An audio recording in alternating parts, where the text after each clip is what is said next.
आज नाशिक जिल्ह्यामध्ये अखिल भारतीय किसान सभा आणि मार्क्सवादी कम्युनिस्ट पार्टीच्या नेतृत्वाखाली लॉंग मार्च मुंबईकडे कूच करत आहे।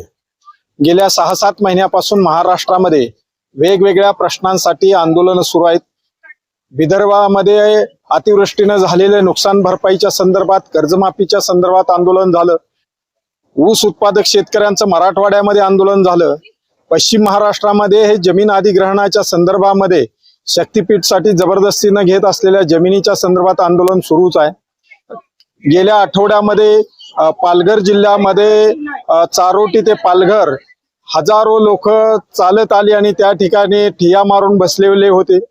आज नाशिक जिल्ह्यामधले सुद्धा लोक हे लॉंग मार्चच्या साठी आता मुंबईच्या दिशेने चाललेले आहेत। महाराष्ट्रामध्ये जे प्रश्न आहेत, जमीन अधिग्रहणाचा प्रश्न असेल, वनाधिकारचा प्रश्न असेल, कर्जमाफीचा प्रश्न असेल, हे सगळे प्रश्न गेल्या अनेक दिवसापासून भिजत पडलेले आहेत। म्हणून सातत्यानं ही आंदोलन करण्याची गरज हे किसान सभेला वाटते आहे।